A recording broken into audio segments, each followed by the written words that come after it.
here of the finals of the PUBG Mobile Global Championship 2021 East League. It's been 3 weeks running, and we're finally into just 3 days of play from our top 16 teams across those 3 weeks. And those teams will be participating for a chance to get into our global finals, our grand finals, kicking off in January. But you got to be top 9 at the end of these 3 days to make it happen. I'm Jason Kaplan, joined by Maxman and Kalaris there on the end. Welcome everybody to the kickoff of the PUBG Mobile Global Championship 2021 West League Finals. We have waited 3 weeks to go ahead and get to this point. Only 9 teams from the East, 6 teams from the West, and 1 team coming in from India made it into the PMGC Grand Finals. And with $6 million on the line, every team was playing all in for their piece of the pie.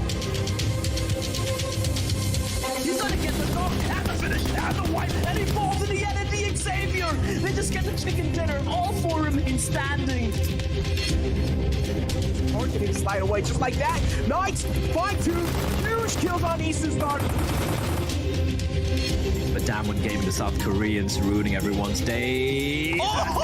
It's brilliant from Forest. That could have been in a completely different ball game from Nova. So way too close to the wire. I mean, Order had some moments, but it was all parabolic. The other guys need to step up around here, Jason. And BTR, they're getting sandwiched. But it's a sandwich of death.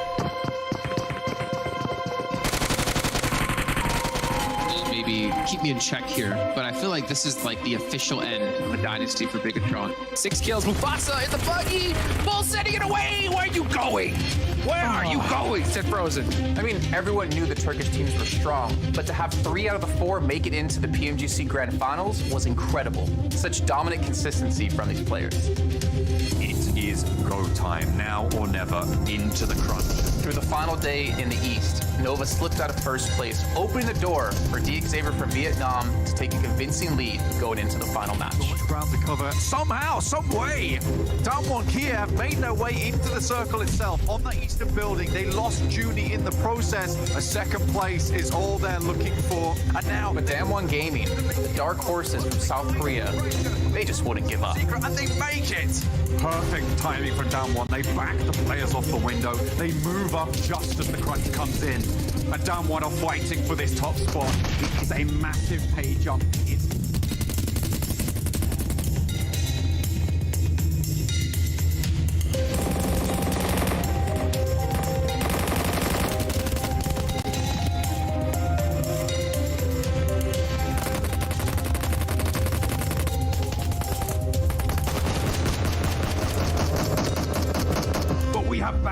Our winners, and it is Damwon to come back swinging off an almost insurmountable goal. South Korea stand tall. After things wrapped up in the East, focus shifted to the West.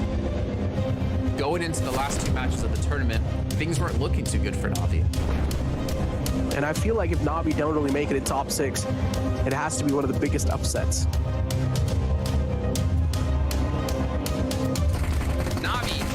For that top 6, trying to make their way into the grand finals. And they have a beautiful position in this zone. So Navi, this is your chance. Time to pop off.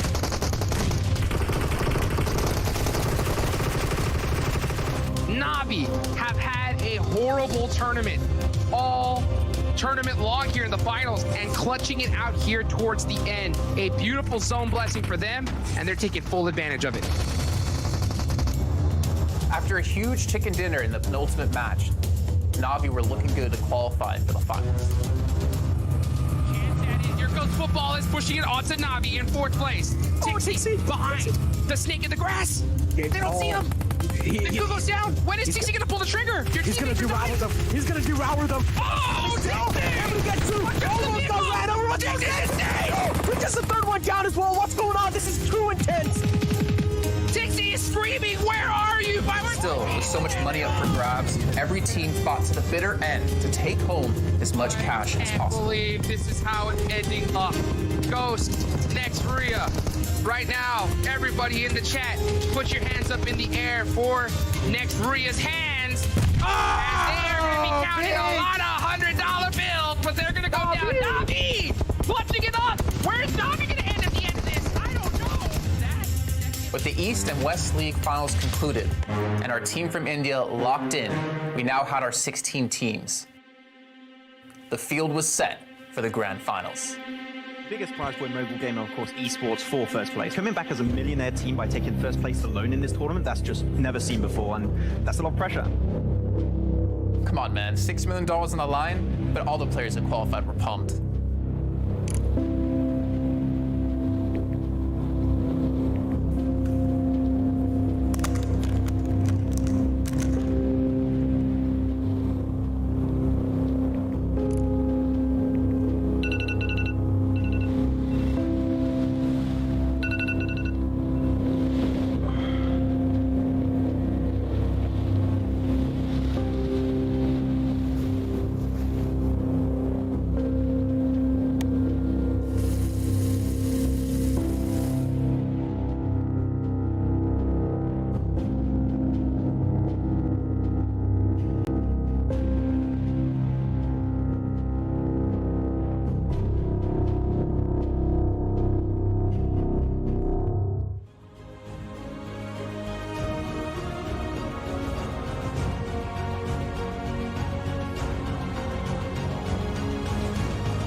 Some epic music.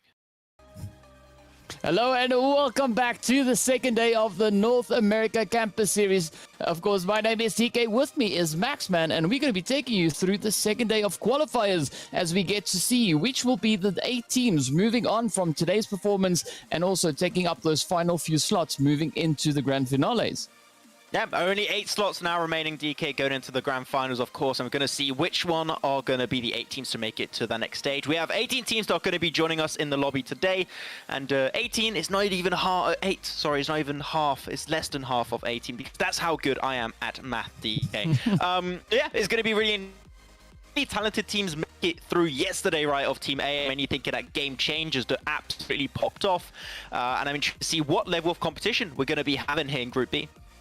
Yeah, it's going to be quite exciting to see what will be coming in on that battlefield, as we did have a beautiful performance coming in just yesterday. But now, today, we've got a whole bunch of fresh faces making their way into the battlefield, looking to show us what they've got. Of course, we are also going to be playing across all 3 of the maps that we did yesterday. So it is going to be Erangel, Miramar, and that sweaty Sanhok action coming through once again, as we can see right there on the screen. But yeah, yesterday you were saying that it's a little bit tough finishing over on Sanhok instead of having it at the beginning, and I do think that I agree somewhat with you on that point. But of course, we know the teams, they're going to have to step up to whichever map is thrown at them.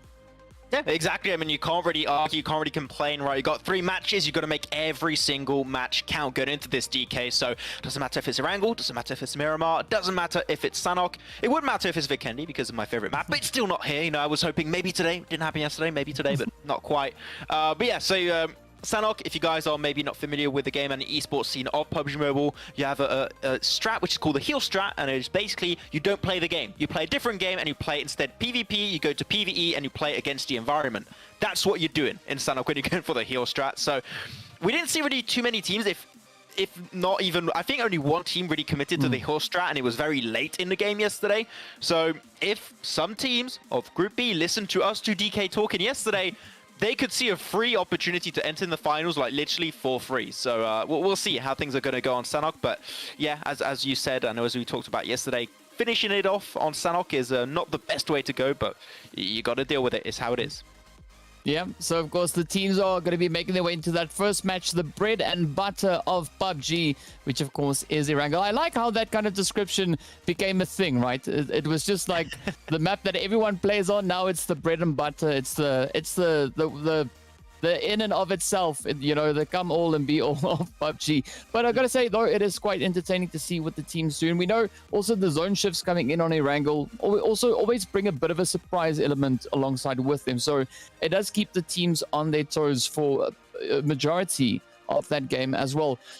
But now, you know, we of course, we're inching our way a little bit closer to see what the teams are going to be doing across our games here today. And it is going to be that final day. Only 8 teams will be moving through from this day over in towards the grand finales. And of course, it is time for a little bit of that Erangel action.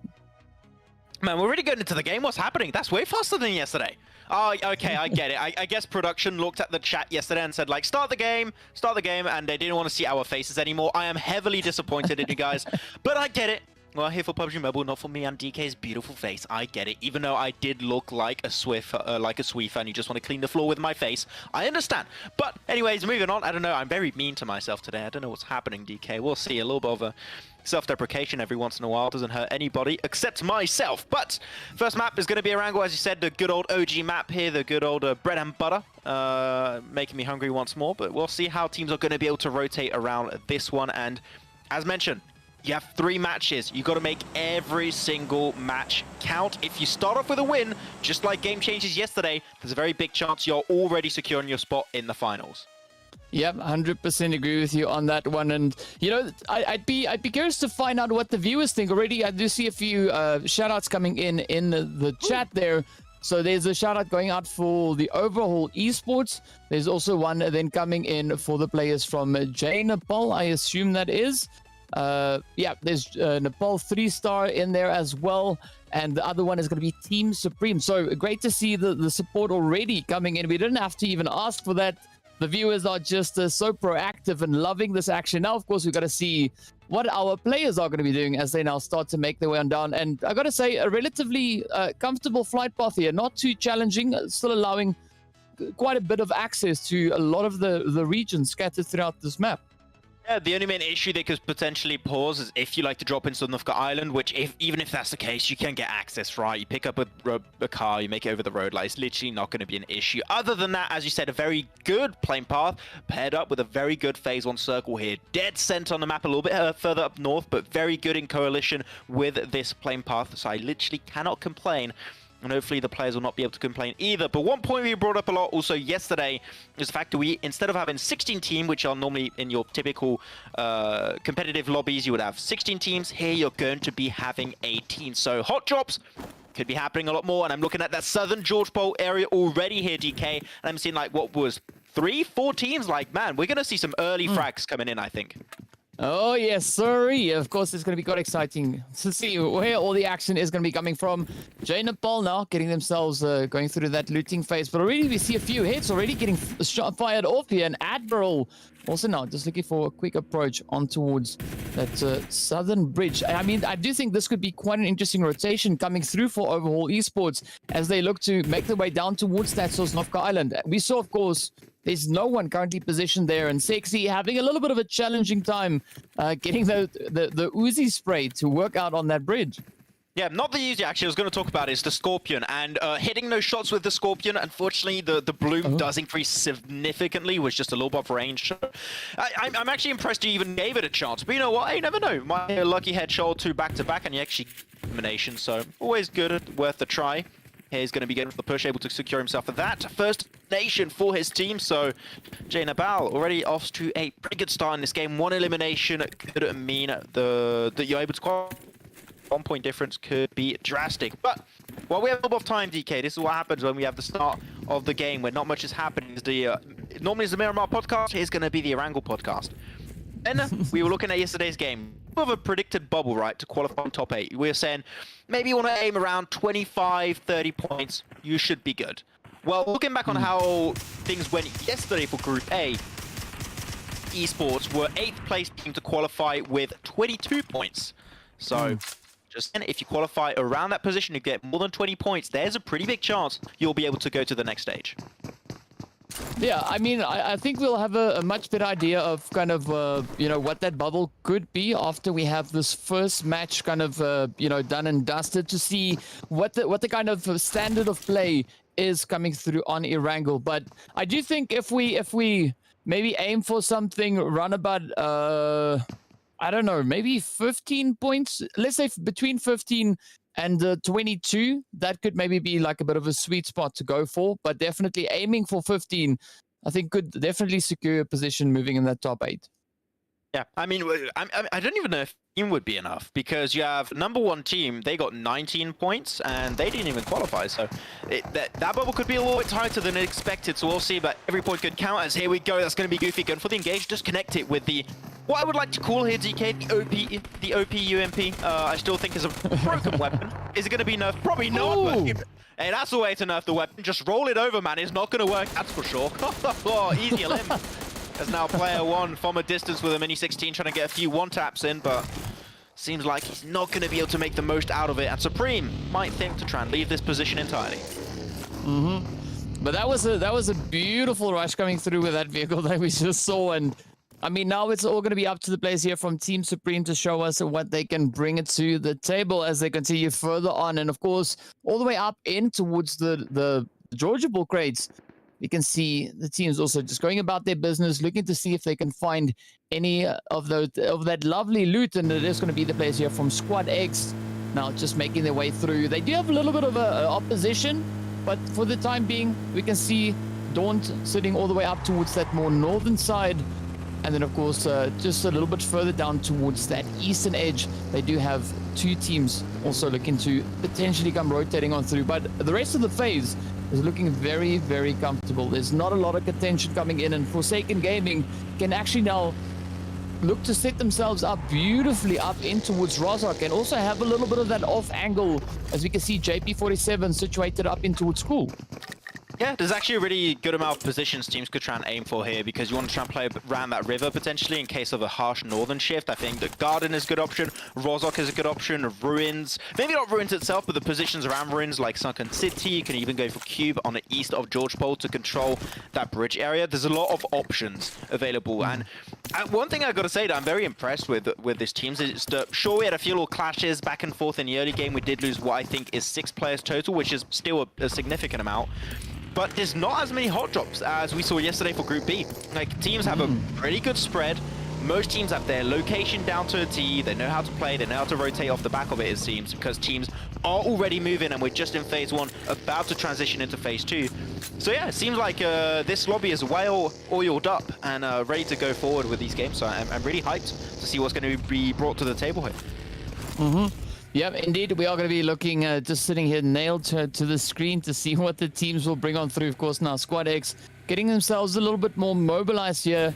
I do think this is a good decision being made instead of, you know, waiting for someone to come to them. It does seem like they're looking to get a little bit proactive, potentially looking to see if they can find a few positions to take occupation of and get themselves set up while they wait for that next phase to come on through. But definitely a lot more movement, at least from what we can see, coming in on the map here today. And yeah, so far pretty hopeful. It is looking very hopeful for these teams that we could have some pretty exciting gameplay coming in. And of course, the players here from Squad X now just ensuring that they've got a better lineup coming through with those vehicles. Titanium Esports also now just going to be moving over in towards that western side of the School region. Yeah, a good position too, really can't complain. As long as you hold like or the northern side or the southern side, I would have a little bit of a preference for the northern edge. Yeah, it is pretty straightforward. You can't really go wrong with this type of position in the early game. It's very central to this phase 1 circle, so it's fine. I mean, there's really very little to criticize right now because teams, I have the impression that DK are just going for some very simple, very straightforward rotations. There's nothing really out of the ordinary, but there's nothing also inherently wrong with what's happening. So I'm pumped. This is already getting me hyped up a little bit more than almost yesterday's lobby. But we'll see if we're going to have our game changer here of Group B this time around to try to feel that way, because that finish, man, that first finish on Erangel was spectacular, and I hope I can see something similar today.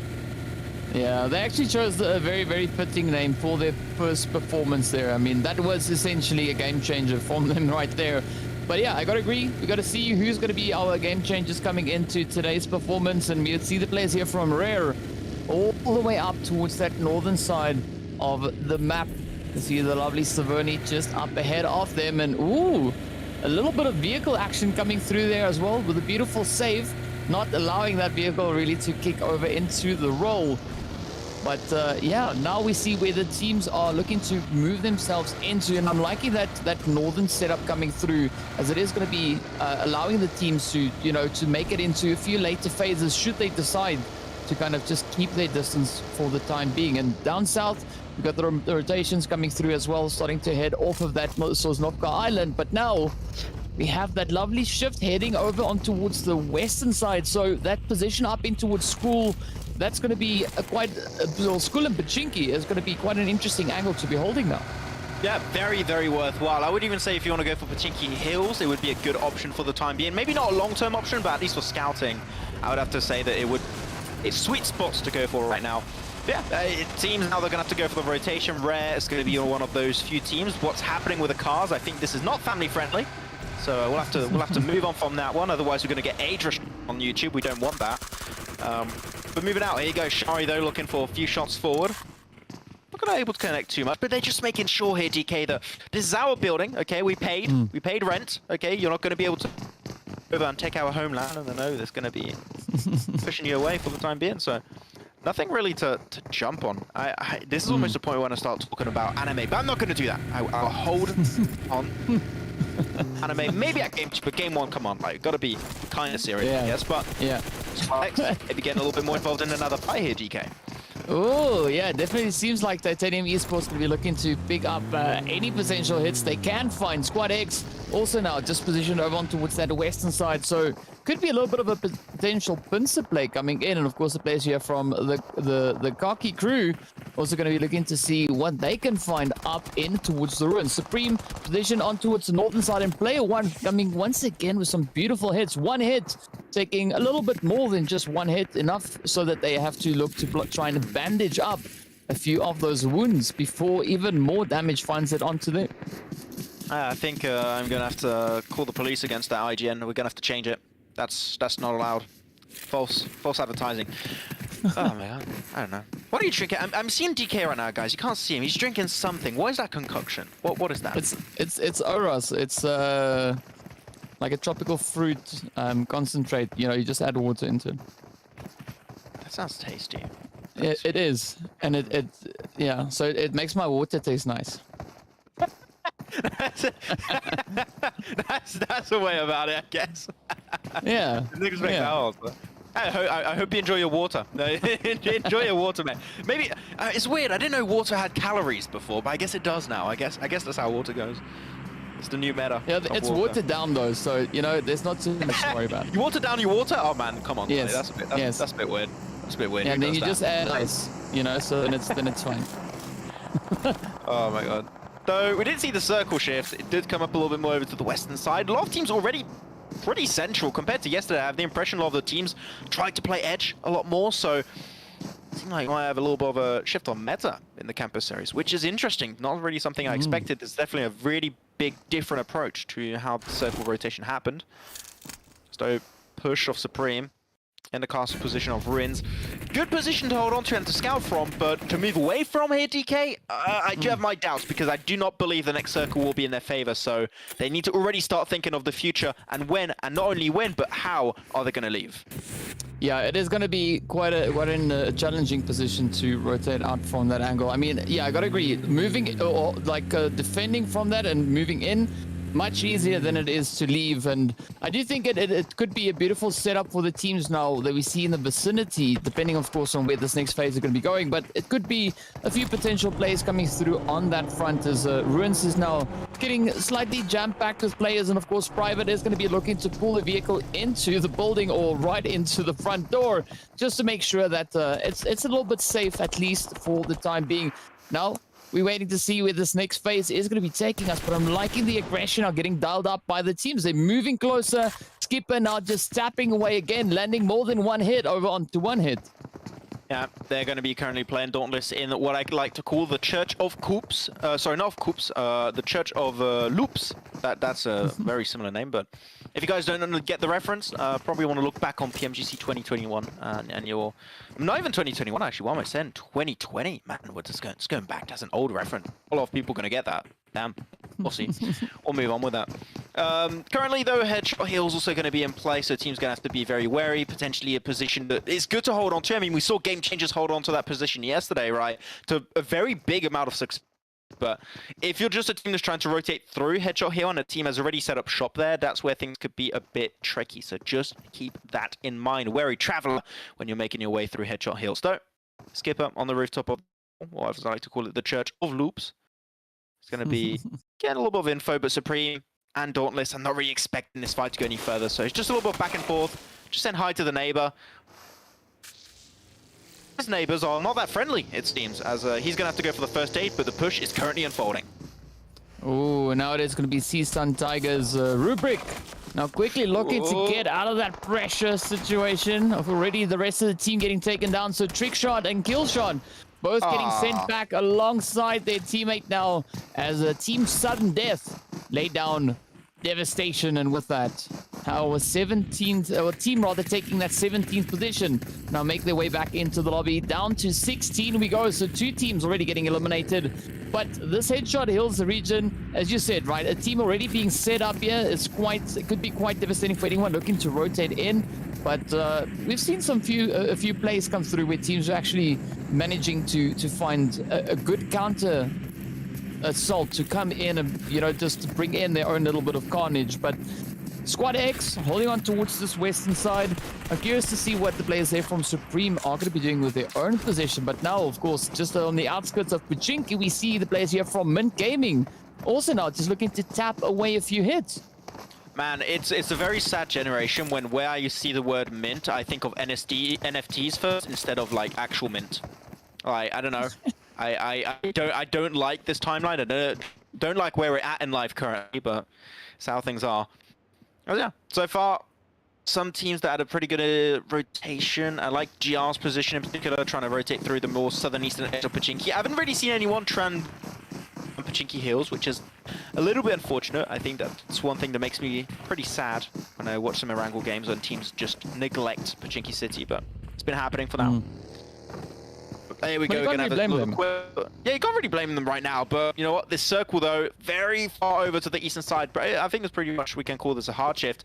And this is going to force a few teams to all go through Pachinki or to wrap around Pachinki. Of course, sometimes teams are just going to go for the YOLO play, and Pachinki might see a little bit more action here.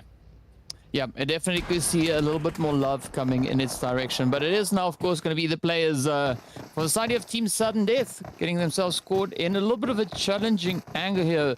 They have to now try and still get themselves established up in towards that zone. It is only going to be the two remaining hopefuls for the squad looking to find a decent place to call home as they now start making that rotation on through. But, of course, the players here coming in from the side of FG, they're just holding on. Forsaken Gaming, actually a beautiful spread that we see coming in here from them, and this is quite a powerful kind of split, right? Because they've got such good visuals on a lot of the angles of where teams could be rotating in from. I mean, Dreamin can see almost right up in towards Pachinki. JP47 can also see all the way over towards that side, also having good coverage of that whole western edge as well. Yeah, it's going to be opening quite a few opportunities for them. Pachinki, though, committing to a 2-2 split. I would say a little bit ballsy, potentially, because you never know when a crash will be coming your way, but Sky Esports Phoenix are giving it a fair shot. A lot of teams, actually, and players have the impression in both Group A and Group B really enjoying the word or the name or even the team name Sky. I don't know why. It seems very popular. I even knew someone in school that changed their name officially to Sky, so it's definitely something going on around that name. I'm not too sure why. But Tamid 12 here, peeking a few players out. Don't really expect too much to be done. Here's really just to defend their territory, just to want to show them that there's a team here, it's not worth fighting, we'll defend it if you go and crash on us. It's not even in circles, it's not really worth it. So they're just going to be wrapping around the eastern side, trying to find a decent entry point currently, which could be around Potato Hill. That could be a very good option here. So definitely things are going to be looking good for them. And Team Sudden need to start thinking of how and when they want to rotate into the circle, because in 30 seconds going to be closing up and they are not going to have a lot of time to respond to it. Yeah, and of course we can see the congestion starting to build just here on that northern side of the Pachinki fields, as it is still quite a few teams now trying to kind of duke it out. Well, at the same time, looking for that potential rotation path back into the next phase. We see Daunt now just off in the distance there, looking to find their own way back in towards the zone. Envy coming under a little bit of fire. We got Skipper also now just looking to push further up the hill, but Squad X now still out in the headshot hills, just looking to tap away quite slowly. But it does seem like they're the only team here, so they can actually afford to turn their focus more inwards in towards that zone. But look at this now. Daunt really getting caught out in a super exposed position. As you can see, Private having a few hits come through. Skipper now pulling up with the vehicle as well. It's a very strange position to actually pull up and try and take a fight from. Yeah, very nice shots from Jesus there. A few one-taps cleanly, and it does seem like Squad X were really trying to play that headshot hills position, which I can't really blame them, but that circle shift was really against them. Oh, nice angle from Yamaraj, actually going over to another fight currently for Jane Apple. But currently fighting around Pachinki area, got himself the first knock, going to be also able to get himself a second, but the eliminations are getting secured by, it seems, another team. Man, the KS is coming through DK, unfortunately, and Jane Apple will not be able to get himself 5 elims. They shall remain on 3. Yeah, Gaming Reapers coming in with those beautiful third-party hits. And again, now it is congestion time. As you can see, the team starting to pile up over on towards the southwestern side. The Khaki crew now going to be looking carefully on towards Fine and Sexy, as well as Potato just held up in the building. But Squad X actually having one of their players falling off of a height, I believe that was. But now it is going to be Daunt also coming and swinging right in towards the northern side. Beautiful third-party approach, and with that, it is quite devastating. As you can see, the players there now from B, the best, better than you, rather. Also now just having a few shots coming up in their direction, but those nades again lining themselves up. And this is where we're going to see a lot of that city fighting now breaking out. Man, Skipper was cool. M4 now it's down to a solo player, and man, you got to keep in mind this team spawned in as a 3-man crew here, DK, and they're able to win out all of this position, get the final elimination, and now Church is their own terrain. The circle moves away. This team is looking hot already in this game, up to 4 eliminations once again as a 3-man crew. At the start of this game was 18 teams. Like, man, like, they are really showing it that they're not here to mess around. They're here for finals. Yeah, I mean, Dauntless just vaulting themselves over the gauntlets, getting thrown at them coming into this match. But now, down to 14 teams we go. You can see players here for Forsaken Gaming, keeping a very watchful eye up in towards that northern side of where the zone was. Of course, they have their back to the safe zone. So a little bit of pressure coming in from either side. Got to keep an eye on that rotation, but still looking at the teams who are yet to make their rotations, looking to squeeze themselves up. But now up comes those rushes. We see Mint now coming under fire, and with that, it is going to be Mint Gaming getting eliminated. Not before at least finding 1 or 2 knocks along the way. Gaming Reapers, of course, now looking absolutely phenomenal, sitting with still awful players up, 4 eliminations to their name. Dauntless now just looking to get themselves established. Not quite sure where they rushed into center zone. So many teams having a good line of sight right on towards them. It is now going to be Echo here from Sky Esports, just looking to come blazing on through, and with that, yet another team now gets eliminated.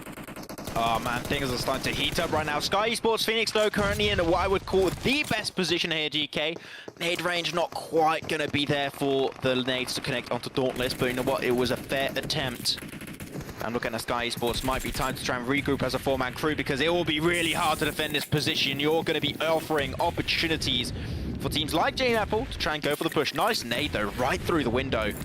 The Nogan crannies are even not safe, but that nade comes through once again and chills. Put chills down their spines, and that's going to be a bunch of eliminations. Safe also HRZ, as that nade is going to be able to secure himself 3 elims inside of Pachinki itself. Man, things are really getting intriguing. And Pachinki, I didn't think it was going to get this bad, but man, teams decided to commit to it, and unfortunately for a lot of them, it is not going to go their way.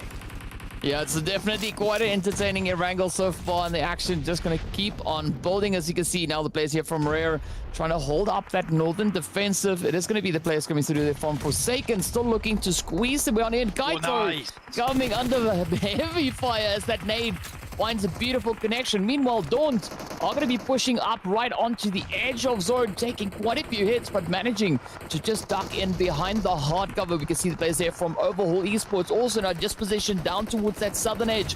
Envy coming under fire. Down they go, Rare. Now also just swinging alongside the players from the Gaming Reapers, but look at Sky pushing in, trying to gain a bit of an entry point in towards the zone. Oh, but it is absolute devastation as the Gaming Reapers lay it down. Sky Esports get eliminated, and down to 5 teams we go. Man, we just snapped our fingers and almost half of the lobby is gone. We just got a real Thanos situation happening here, apparently. But it's good. Unfortunately, Sky, I do think they were really set up for success, but that not even a river, sorry, that road cross was just really not working in their favor, and they just absolutely got obliterated off the surface of the earth. Though Dauntless still holding on strong. 6 eliminations right now here, DK. Currently, the team trying to set an upset for the rest of the lobby. Nice molly from Tamed though around the smoke.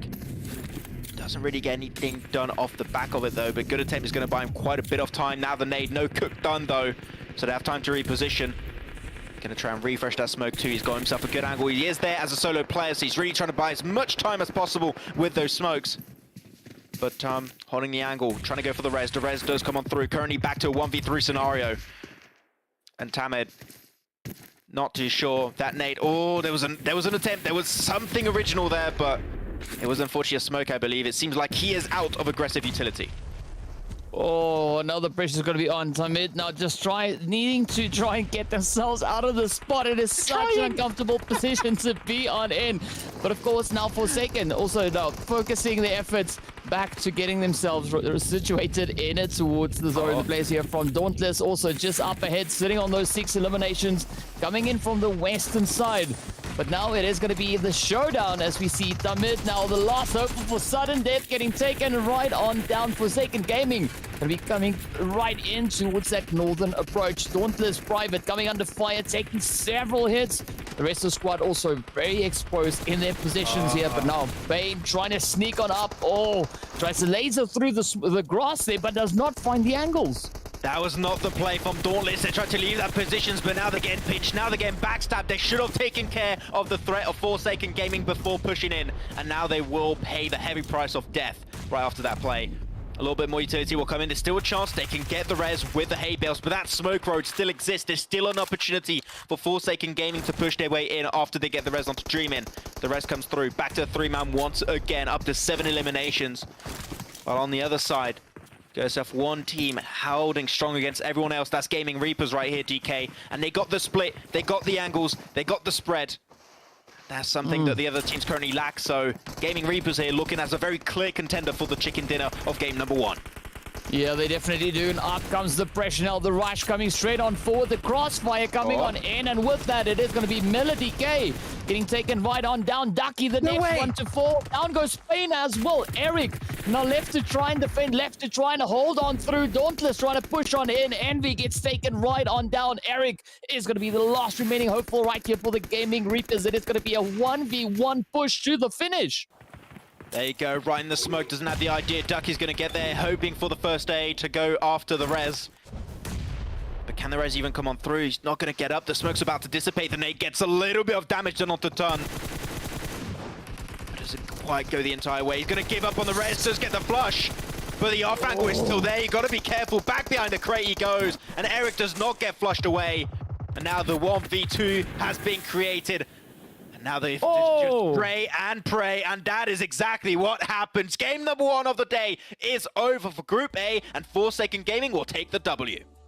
Well, what a beautiful start this was to the day. I mean, we got aggression for a big majority of this match. Loving the approach, the mentality coming through from the team, stepping up to the challenge and just coming in absolutely swinging. Forsaken walking away with a beautiful, beautiful winner chicken dinner. They looked so confident and comfortable coming into this last phase.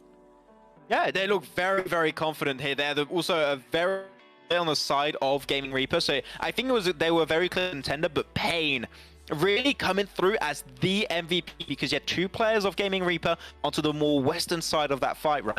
The moment you eliminate those 2 players, either way, you open up a world of opportunities not only for yourself but for also the other team next to you. So there was a very clear chance of one of those 2 teams taking a win because that angle did not exist anymore. Man, if you had to decide not stats MVP, but just a playmaking MVP in that game, Pain, hands down, has to be the one to be called the MVP because he opened up everything for his team to be able to get the win there. Yeah, it was really, really great to see that play coming through from Pain. And I mean, what a great start, right? Because normally when we see these fights move in towards Pachinki, we know they are going to be quite brutal. And this time around, the team's just stepping up to the challenge, keeping the pressure up and just playing such a beautiful approach into here. I mean, that northern contention was also quite exciting to see what the teams were doing. But also then we have an opportunity now to take a look to see who our MVPs are. Ooh. Who's it going to be? It's going to be Pain. If it's Pain, I'll be over the moon. Who is it? Ah, it's not Pain. It's Tun. I don't know if I'm even saying the name right. I'm sorry. Why do you guys make it complicated for us? Okay, and you have these weird characters. I have no idea. Is that Pi? Is that Pi? Is that? But that's clearly not a Pi. I don't know what that is. We're gonna call him Tun. I think Tun has got a little ring to it. But Tun. It's Turn. Forsaken Gaming able to get himself the MVP position. Sorry. Yeah. Is it? No, it's Turn because you have to turn your head. Yeah. Oh, I want to hate. You know what? Because you explained it to me, I can't. It's too good, actually. You have to. If that was the reasoning behind the IGN, I gotta say that's a 10 out of 10. You got me there. Fair enough. Pretty brilliant one to come through. And of course, our most valued team is going to be the players from Gaming Reapers. As you can see, they're finishing off there with 8 eliminations, 861 damage, and 21 minutes and 40 seconds of survival time. So no surprise to see that really coming on through. I mean, Gaming Reapers, they just held their own so beautifully. And in fact, I think they actually got more than 8 eliminations. Yeah, I mean, they did extremely well here, Reapers, in this game, right? Going for the split, once again, is down to Pain to really ruin their chances of a win. But when you look about how things were going, right, a lot of teams did commit to the Pachinki area, and they were like, well, we're just going to avoid that. We're going to wrap around, potato heal, play from the field, go from that location, leave all the other teams fight. We're going to zone them away with some really good suppressing fire, which is what they did for a very big portion of that late game. And it just hold for onto most of the terrain, right, and they just keep pushing teams away. So really impressive stuff from Gaming Reapers here. Really pumped for the first game, and man, this is what keeps me hyped really for the finals that will be happening next week here, DK, because looking at these teams that we playing versus game changers, that's got me hyped. That is what I'm living for right now. And here we go, the head-to-head stats of Gaming Reapers and at Forsaken Gaming. It's going to be 13 eliminations going away of Gaming Reapers, and for the side of Forsaken, 11. So I think there's a very clear assessment to make here, DK. Unless these two teams get 0 points for the next 2 games, they should already here qualify for the finals of this campus series. Yeah, I'm pretty sure the points are looking pretty great for them there. I mean, Forsaken finishing with those 11 elims alongside the 15 points, that puts them on 26, and then Gaming Reapers sitting on 25. Bringing in those 13 eliminations. So definitely an absolutely amazing start for both these teams coming into this very first match. And if this is the way that they play Erangel, I cannot wait to see them stepping into Miramar and Sanhok and showing us what they can bring to the battlefield there as well. Yeah, I think there's a lot of opportunities of how things are going to be going. Hell, man, we've got so many graphics. I've never seen all of it. Wow, there you go. Back to Turn on this head-to-head. So you're going to be comparing these stats and see how things are going to be really wrapping up. So we got 2 kills eliminated 2 kill stats. That is, you got multiple amounts of kills. You know, what is a kill at the end of the day, DK? You know, you got to describe it. What's the definition? I don't know. I don't have a dictionary on hand. But one thing I can tell you right now is the more eliminations went the way of Turn. Now, I absolutely love his IGN. It's the best IGN in the world. Don't doubt me, please. But yeah, pumped for the first game, right? And I still feel bad. I still feel like this game should have been a little bit better for Dauntless, even though they did do really well. Don't get me wrong, as a 3-man crew, they did amazingly well against an 18-team lobby, most of them teams up as a 4-man crew. But I think they just abandoned that ridgeline a little bit too early, DK, right? And if they would have eliminated Forsaken right behind them, then put the focus on the other players on the other side of Gaming Reaper, I think that could have been their win. But it seems like they were just a little bit too caught up, backtrack, and then they just like, let's abandon the fight and push in. But it was a little bit too risky at the time. Yeah, it's unfortunate to see that kind of happening, but we also know that is kind of how you learn not what not to do, and you know whether or not the strategies actually work. But I agree, had they stayed a little bit longer, it could have worked out a little bit better there. But of course, now let's have a quick look at the overall standings to see how much these points actually worked out for the teams. We'll see how things are going to be wrapping up, and where is the point limit right now. Oh, the overall rankings, they're different now. They were different. What's happening? Oh, wow. Okay, I love to see it. Currently, you're going to be seeing the limit is held by Mint Gaming Club at 4 points. As always, we can expect them to go up. So between 20-25 points is what you want to try and aim for if you want to qualify as the top 8 teams for the finals here of the Campus Series North America Season 2. Forsaken Gaming, 26. Gaming Reavers, 25. Already over that threshold of what we saw for Group A. So as we said, it is fair to say that they already qualified. But even though I have my criticism set for Dauntless, man, 18 points in the first game as the 3-man, that is highly impressive. So you can't really go against that. And I'm really hyped to see what these top 3 teams they can bring to the table in our next map on Miramar. Yeah, I'd love to see what Dauntless does when they've got 4 players in the squad instead of just 3. I mean, if with 3 they get 3rd place, with 4, what do they get? Well, not who knows, right? They could get win a chicken dinner. They could get anything, but we're gonna have to wait and see what they'll be bringing if they drop in with 4 players coming in. But definitely a good start. The points looking pretty satisfying here. And as you said, right, teams got to be looking to push to at least that 24-25 kind of points bubble to get themselves into those top 8s. But yeah, first match done and dusted. We've seen what the point situation is. We've seen what the teams kind of brought to the battlefield in that first Erangel. And of course, we're getting ourselves a little bit closer for some of that Miramar action as well. Yeah, I mean, the Miramar action is going to be really good fun, so I can't wait to really jump into that one. The Sanhok be a little bit all over the place, so I'm really intrigued for that one in particular. But you know what, with that said, that's going to be all for us for this first game, ladies and gentlemen. I believe we're going to head on over to a break, so hopefully I do not fake this one, and we'll be back in just a second match of the day on Miramar.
the action, of course, we're getting ready to roll straight over in towards Miramar to see what the teams are going to be bringing to the battlefield as we are turning up the heat over in the desert to see who will step up and walk away with that lovely winner chicken dinner.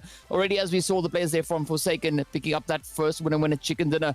But it was a really tough play coming in towards that Pochinki region when we saw the teams having to fight it out for that last bit. And now, as we get ready for the desert, it is another opportunity for the teams to step up. But again, we got to see that consistency now being pushed all the way to the max. Yeah, I mean, we saw the really good macro from a lot of these teams, right, and how they tried to avoid Pochinki. A lot of the teams, unfortunately, were forced to go into Pochinki, but for those who avoided it, they showed me some good prowess when it comes to their macro. So I'm intrigued to see how that's going to potentially translate on their first and also, unfortunately, last Miramar game. I'd like to see a little bit more Miramar, but it's just one for the day, so that's fine. We'll have to make it.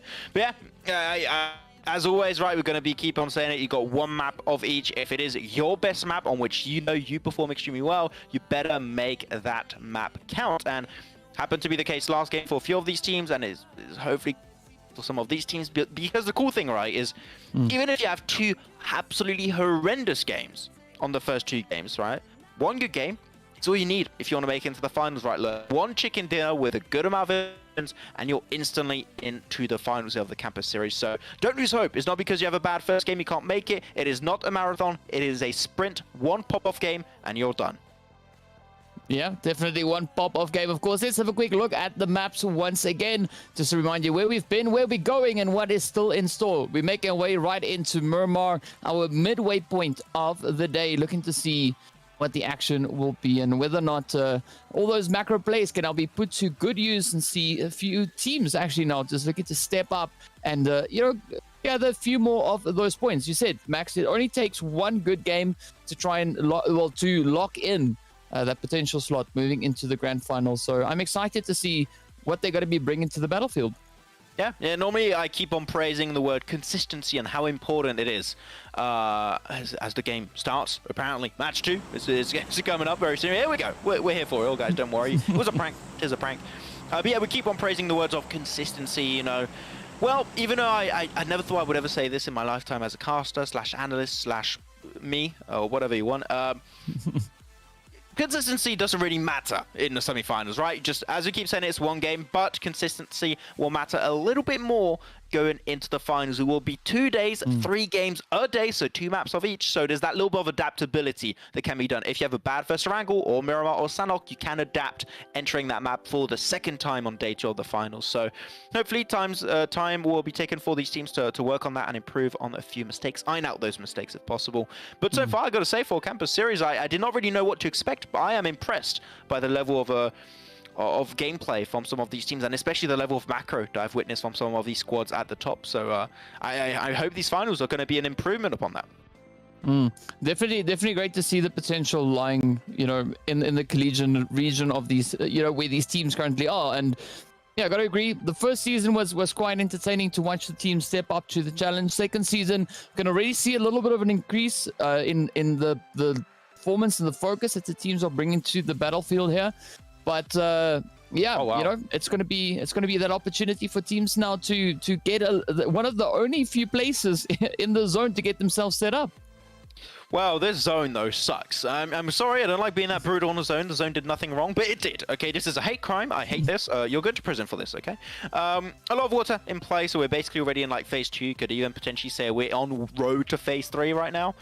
So things are already going to speed up a little bit more, and we still, once again, have 18 teams in the lobby. And some hot drops are happening, as you might expect. Currently be looking at top North America. They're going to be taking their own fight in what I believe is Los Leones right now. Not too sure of which position in the map we are currently, because I have bad map topography memorization. But I think, yeah, we're in Los Leones right now. We're definitely... I see the mountains on the east. I'm like, yeah, that's a Los Leones position for sure. But as Hunter's waiting here with his trusty M4, not going to really commit, though. If they can escape an early game fight, I think that would be the play. But though, over to another part of the map here, DK Squad X looking for an opportunity to get the opportunity for an extra elimination. That's 2 opportunities, but it goes to show how many opportunities there truly are. Yeah, I mean, you got to be quite opportunistic, especially coming into these games. You only have, very limited chances to get the job done. And now it is going to be, of course, Squad X being put to a slight bit of a test. They got Mint also now just relatively spread out, but some good coverage coming through from both these teams. I'm liking it's like a double pincer being played here, right? Because Squad X is trying to pincer the players from Mint, and Mint is trying to pincer them. It's resulting in some interesting angles, but of course now we do see the one IQ player just hopping into the back of the truck. They're just trying to stay hidden. Well, that's what the name says. I'm just reading. Can't say that. That's rude. Oh man, I don't know. I was thinking actually, double pincer sounds like a very good Pokemon move. I'll definitely use that on my Pokemon if I could. Tofi though, going to be able to use himself his own double pincer, and it's a critical hit. It seems very effective. As that's going to be one elimination to their squad. Man, already rare up to 4 eliminations in this early game, and potentially looking for more. Mint Gaming Club, though, looking for their own fight. Nicely done with the UMP for Reckless. Gets one, looking for the double. Unfortunately, maybe a little bit overstepped. Some shots from the other side of the road. He needs to find a good hiding spot, but there aren't many in this location. He does take another shot. Down to 1 shot currently, 1 more bullet, and he is done and dusted here, DK. I think it's fair to say. While Mado is bringing some really good support from the other side of the road, so definitely doing his work to keep his team in a lively shape. Yeah, but I guess I'm quite impressed by Fly there. I mean, that was iron sighting it all the way across, right? That is at quite some range. Look at this now. Up comes Feng as well, also with the iron sight. But it is going to be Matt Hurd out trying to step up alongside Fly. Let's see whether this will pay off. Some devastation already getting dealt there, and now Fly looking to fly down the hill before the M4 makes connection, and it could be the end of the road, at least for Fly God right here. What a fight from Mado. That headshot was magnificent. Maybe able to get just 1 more bullet. That's all he really needs. He gets the information. He's got the high ground advantage currently, so they're with that third-person perspective. He has all the information he needs. But good play also from Fly God here, DK. He's going down the slope, making it a lot harder for Mado to really be able to peek, because the teammate of Fly God will be able to normally assist him from a distance. If he still has a teammate, which I forgot. I believe, yeah, I can see them in a distance. There's still some teammates, which makes all of this make sense. Mado, I think he understood the plan. He's like, I'm not going to fall for that one. Going to switch over to the M4, and now he peeks up once more with the UMP. Nice little spray down, but the knock is not quite going to happen. Man, this fight is so interesting because both teams are playing so well here. Yeah, and it's continuous back and forth. I mean, a beautiful trade-off heading in both directions, but now we can see the players from the side of Mint Gaming Club moving in, and Reckless lands the final blow, puts the nail in the coffin, and of course Dauntless gonna come in swinging as well, as they too now start rushing straight on forward, putting a lot of pressure on the top NA team now. But the most important thing, DK, Dauntless are in the game as a 4-man crew. This is it. I'm calling it right now. It's the Dauntless chicken dinner happening on this game. I'm just saying, okay, write it down, guys. It's a premonition. It's about to happen. Normally, my prediction's always wrong, but I have a feeling. I have a feeling. On the tip of my fingers and my bones right now, this is about to happen. We'll see if that's how the saying goes. Though, a little bit of shot. Nice shot actually connecting for Gaming Reapers. They are also looking for an early game killing spree. He's in nade range. He could potentially chuck a few cheeky nades on the other side, or maybe even some smokes to block out visibility from the opposing team. That nade could be looking good, is inside the window, not too sure. Does go a little bit too high, so it bounces off the wall. But the attempt was there. Well, Ducky is in a position, DK, that if the fight does go like haywire, Ducky can't really join that easily without a car, so you better be careful to not take also that full damage as he tries to make his way down. Yeah, well, as we know, ducks can fly quite some distance, so maybe Ducky's going to try and fly off of the side of the hill and land without any of that full damage making its way on through. But, I mean, I'm liking this little bit of a distracting play coming through here from Melody, right? Because it allows a beautiful opportunity now for Ducky, MG, and Eric to get themselves situated and, start to tighten their angles that they've got right here on towards the players from Titanium Esports. Yeah, that's going to be the play. MG also in a very similar position to Ducky, but I will have a little bit of an easier time to rotate. My question is, do they have vehicles? Because without vehicles, this fight becomes a lot harder to pull off for Gaming Reapers. So, and it doesn't seem, it's just like they're in their positions without any cars, without anything to really follow up a push. So I don't really think it's worth it. I think it's a very unnecessary risk, because you could have a team that rotates by, they see you, they spot you, they take the high ground, you're done. So we'll have to see. Though the circle's still closing up around these teams. If you did not catch where phase 1 went, about 40% of the circle is currently in the water, so the entire process of this game has been sped up by a significant amount, so teams need to be a little bit more on their feet when it comes to the early rotation.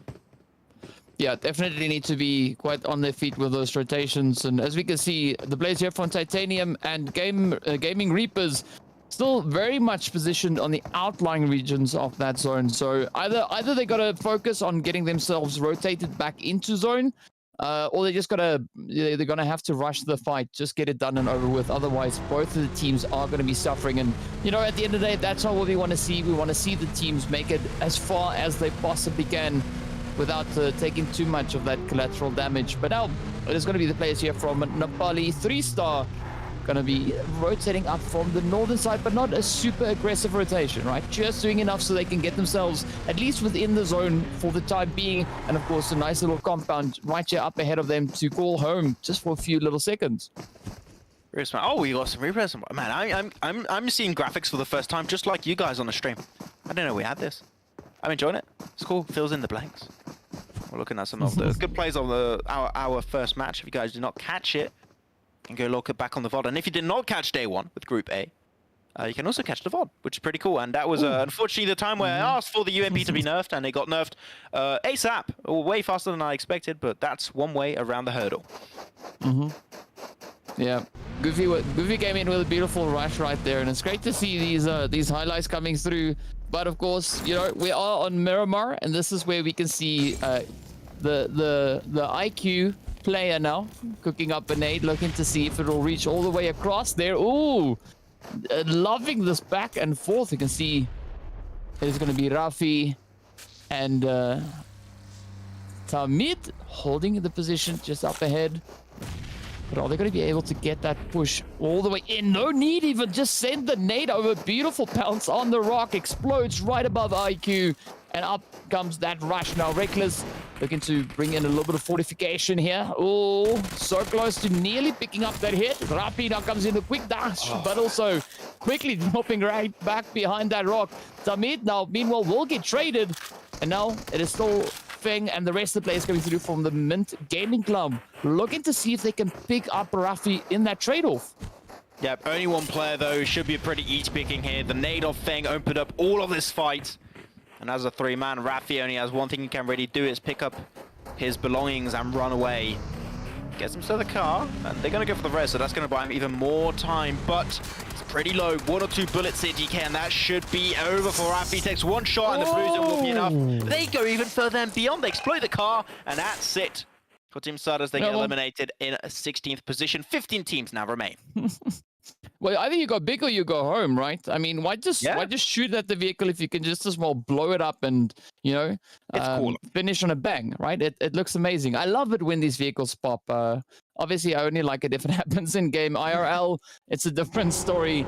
But of course, it is now going to be still 15 teams left. I mean, we've been already said goodbye to 3 teams. You can see the players there from top North America. They've been reduced to only 1 remaining hopeful for their squad, and that of course will be Lahab, all the way towards that more southern side of the zone. But Dauntless are going to be rotating up in towards Puerto, looking to see if they can find a good spot to come in from on that southern edge. But I'm liking that extra little bit of contention now coming through between the players there from Rare, as well as the squad from the side of Forsaken Gaming.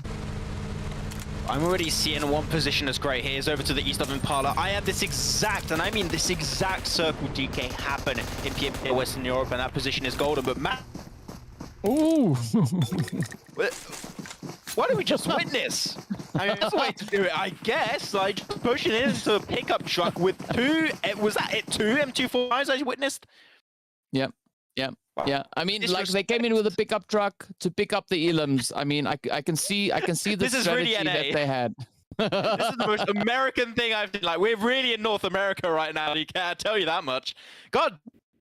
Okay, we're going around this way. I see. I really enjoyed how things are panning out so far. But yeah, position around Impala though. Back the point I was trying to make earlier. The high position is very valuable. I'm just over there. Didn't have time to see, unfortunately. But there is one squad over there that's going to be holding that spot, so could be good. The only real weak spot to that position is teams going to contest on the more eastern side, and I wonder if teams are going to be that kind of information. So if so, we'll see how things are going to pan out. But I think that this game is already off to a really good start in a circle that we don't see happen too often, but teams are already having some original approaches to it. Yeah, definitely a few interesting approaches coming through.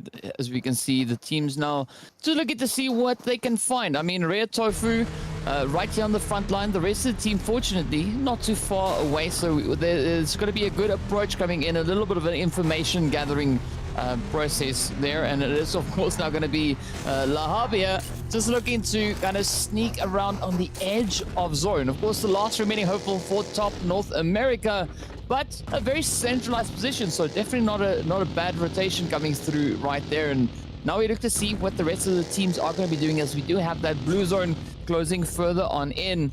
But I mean, we could maybe have a bit of an Impala play, or maybe even those two islands over on towards the eastern side. Hey man, if that happens, Imperium, I know, will be fuming, because he wants those for like the longest time. He's been praying for that cycle to happen to him for absolute ages. But we'll see. Of course, that things are going to be potentially panning out. This circle is about to shift in what will be the most decisive circle shift of this entire game. I would have to call it here, DK, potentially. But we're not going to look at it right now. No, the suspense is going to be high up there. Still going to be taking a little bit of time, though.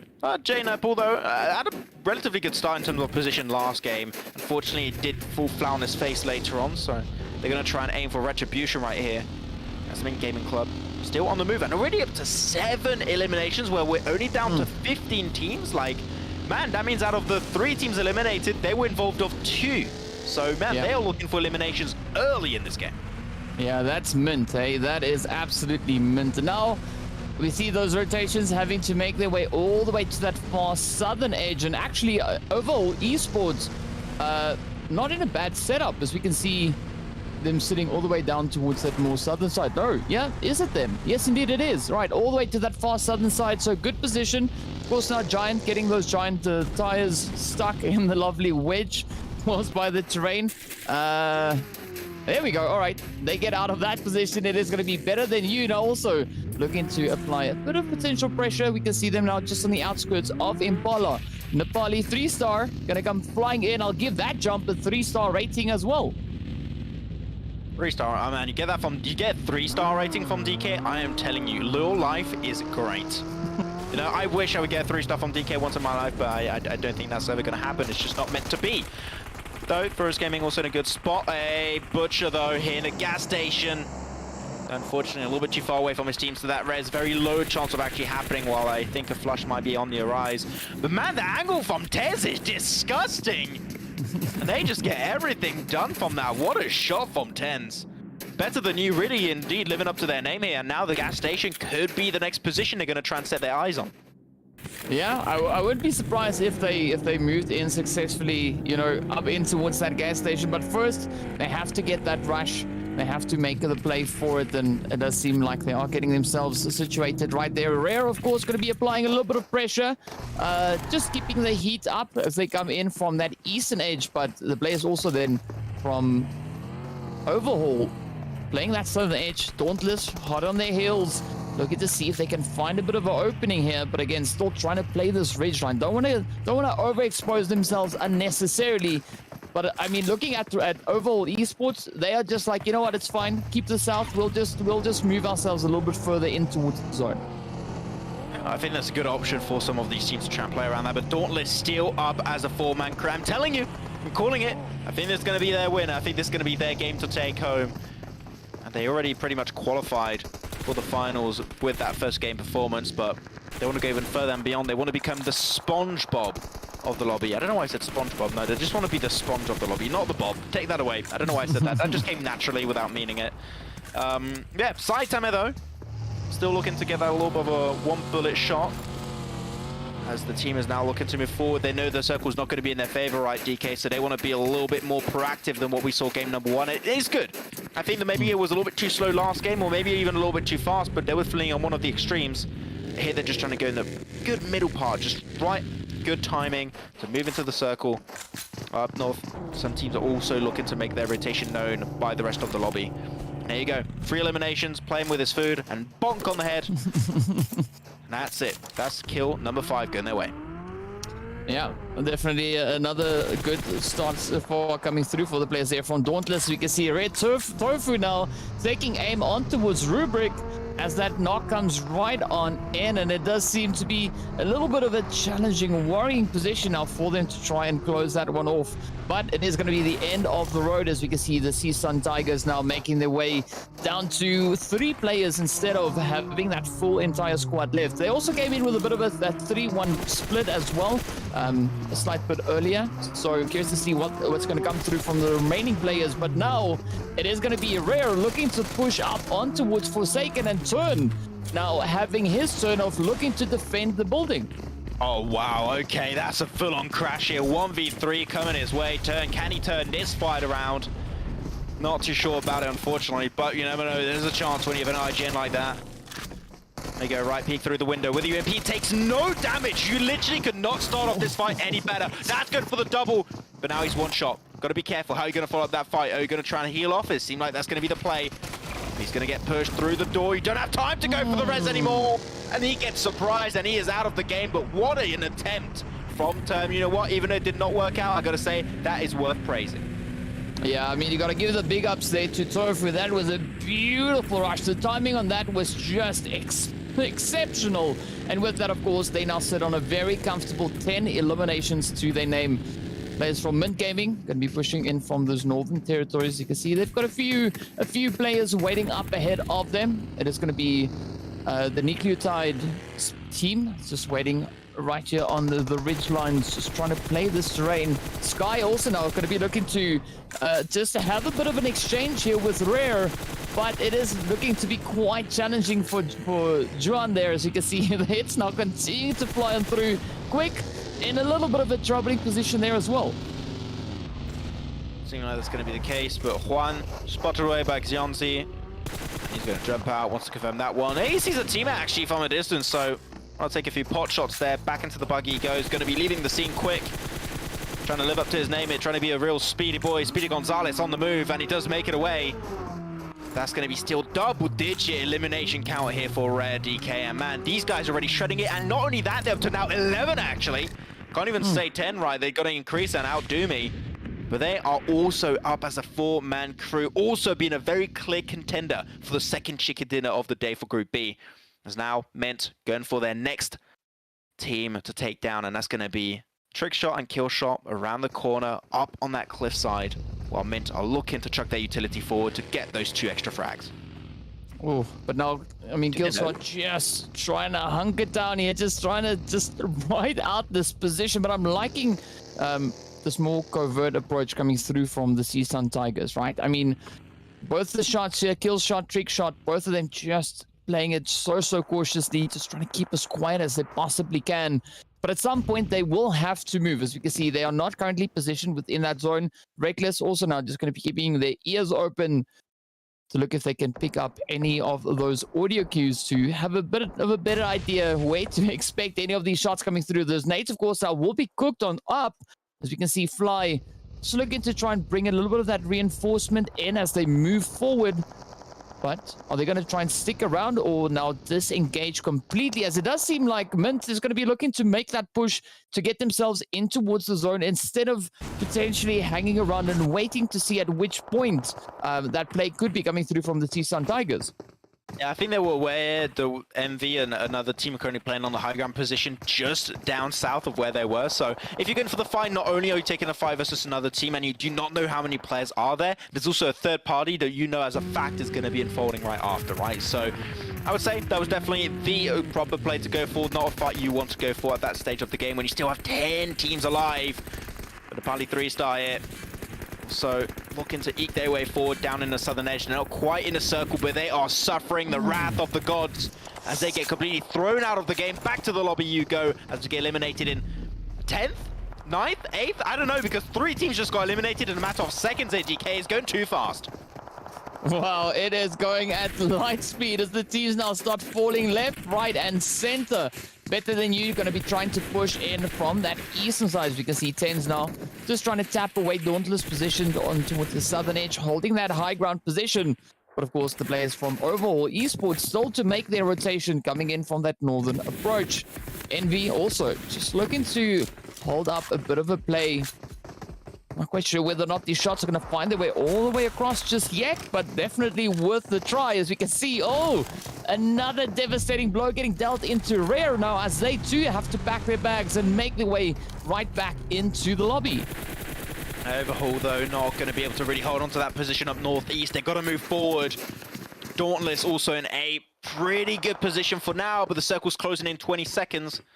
So we know that they're going to have to move away. But this circle, DK, I mean, you can't really play it. There's nothing there. There's nothing to play around. There's very little good terrain to work with. And if you rotate now, you're literally going to be spotted by a team as you try and go for the rotation. So a little bit scary. Skipper, though, currently the elimination fragger of the lobby, was currently 6 and aiming for more. They are going for it. They're going to make it happen here, DK. 3 players up and already up to 8 eliminations and still counting. As they have the perfect angle, the team tries to move on the leeway with the UMP in hand, going to be switching over to the UMP with a nice cross. Nice little cross angle. And some nice damage, and Ox will not ensue, but there you have it. Another team will get eliminated. Net Gaming out in 5th. And now 4 teams remain as Dauntless are looking to move forward. Wow, Nucleotide also just holding on towards that far western position, as you can see them up on that mini-map. Just, just holding the angles, not going to be looking to be too noisy, but now the opportunity presents itself. As you can see, Kabir coming with a beautiful spray right on towards Skipper, and it is now going to be up to Saitama to try and hold on, potentially land a few blows right into the side of Better Than You. But still, we see Giant holding up right behind them as well, and now it is going to be a potential setup going through that zone, now being quite favored over on towards Giant and the players from Better Than You. Now, this is where Nucleotide have to try and get their rotation, their potential push back into that zone near perfect. Yeah, at least for Nucleotide Esports, they do know there's still a player of Dauntless over there because it was not an instant flush, it was a knock into a flush. So they know there's still at least got to be 1 player minimum remaining over there. As that's it for Overhaul. As they get eliminated in 4th, top 3 currently. Dauntless still able to make himself a back-to-back podium finish. What a game from these guys to start off the day for Group B in the semi-finals. But can they go even further and beyond? Can a 2nd place be possible? I don't think that's going to be the case. Saitama goes down and he's spotted away by Kabir. The spray comes on wide and he does not get hit for the longest time, but the last few bullets of the spray will be able to connect on their target. That's it for Dauntless out in 3rd.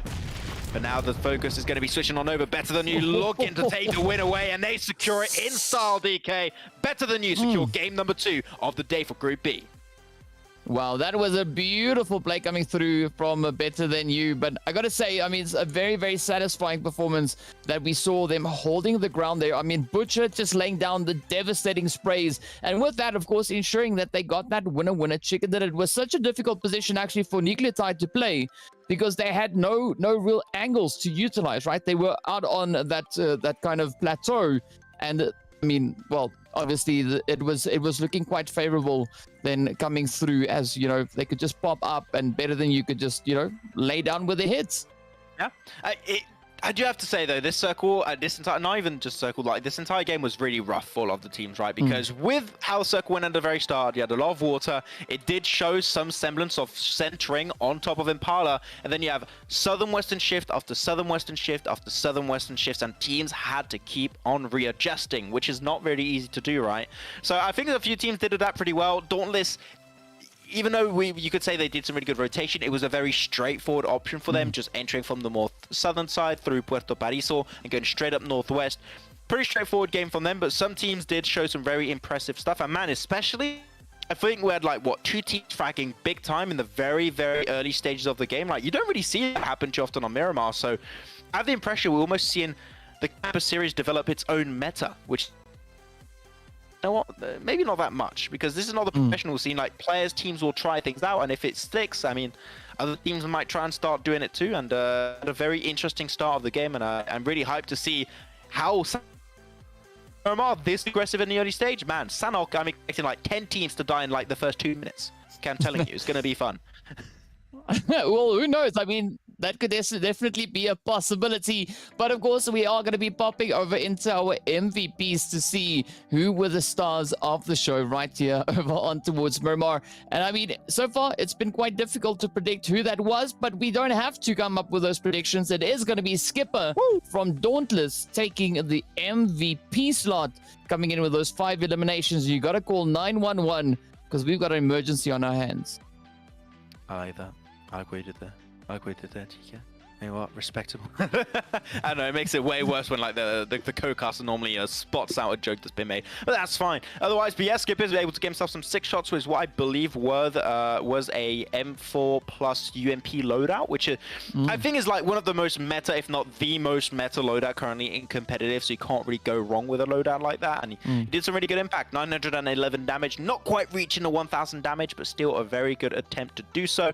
And man, I mean, Dauntless, sure, no chicken dinners, but I say consistency is not important. When you get yourself 2 podium finishes back-to-back, I mean, I gotta say, it's still impressive as hell, and that consistency is really shining through for the entirety of Dauntless, and for Skipper in particular in this game. Yeah, and then of course our MVP team is going to be the players from the side there of Rare. As you can see, a really decent amount of damage being dealt there, as well as those eliminations coming through. Survival time, a little bit short though, 14 minutes, 14 seconds. Yeah, okay, some even numbers that we have distributed there. But again, also, I mean, Rare, they've also been playing quite an interesting approach, particularly in those early few phases. I believe they were also quite heavy on the aggression, you know, not really letting too many opportunities slide. Yeah, I mean, that was definitely the case for Rare, right? And I think that we had that really interesting pinch fight at the very start of the game. I think we had a similar situation with Rare involved. It was very interesting play, right? And I think the execution of those is not always the easiest, so really good how they were able to hold on to it. Looking at the total stats here, 11 eliminations going the way of Rare in total, compared to Niglatoid, where they gave himself a total of 10. But man, that conversion from damage to elimination actually really high for these two teams, so really big props to them. And I gotta say, okay, this might be a little bit early, okay? I don't want too much criticism, but if I'm comparing yesterday's games of Group A and today's games of Group B, I gotta say the skill level of Group B does seem, as an average, a little bit higher. Like, we are seeing some very impressive rotations, and especially, man, those fights, that synergy, those team fights are super fun to watch. So I think Group B might have something a little bit extra compared to Group A, and that could be an advantage going into the finals. Yeah, we definitely see a change in the meta coming through between the two groups, right? So it's going to be interesting to see what the 8 teams from either group that make it through into those grand finals, what they are going to be bringing into the battlefield, as they now have a bit of a clash of the metas potentially coming through. But of course, if we look at the head-to-head for the players here, we got Skipper picking up those 6 eliminations, 623 damage. But I mean, even Zhuangzi also coming in with some pretty heavy hitting blows.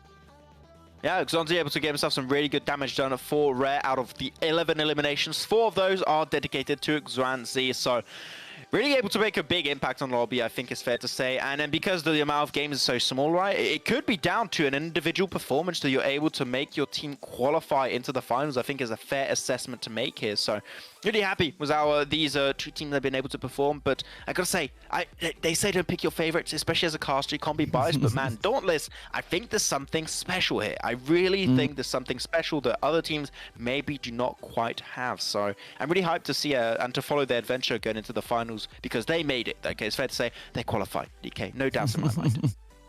Yeah, I gotta say, I mean, a very, very impressive performance coming through from Dauntless so far. So, yeah, gotta see what they'll be bringing to the battlefield. But of course, we've got to take a look to see what the overall rankings are for the teams as well. We're trying to build a suspense. You can see a lovely little bit of a snow. Was that snow or was that ash, right? You said yesterday it was the ash coming through from Miramar. Let's stick to that then. I prefer with snow. You know, I'm a snow guy. I don't know, is that a bit weird to say? I don't know, maybe. I prefer the mountain and stuff. So I wish, but Vikendia's still not here just yet. But man, I'm impressed with how things have been going, and I'm intrigued to see what's going to be happening on game number 3. Sanhok is just around the corner here, DK. Yeah, and of course we are going to be hopping into a few highlights. So enjoy them, and we'll see you after the break.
We are right back getting ready to get into the action once again. Final matchup is going to be right over on towards Sanhok. The team's really popping it off so far. And Max, this is what makes it so exciting, right? We can see that entire complete different shift, right, coming in. We were talking about this a little bit earlier as well, saying that, you know, there's a lot of aggression coming in from these teams here today.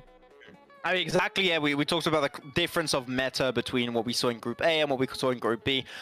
Group A, I'd say a lot more rotational focused, right? A lot more macro focused, which there are still some really good macro plays going into Group B.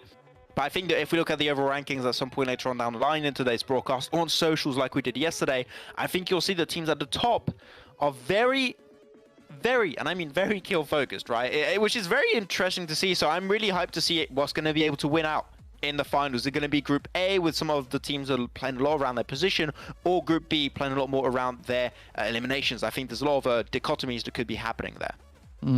Well, we'll find out exactly what they've got planned for us. Let's hop over into our maps just to remind you again where we've been, where we're going. It is going to be Sanhok, the last one left for the day. It is going to be the Rumble in the Jungle.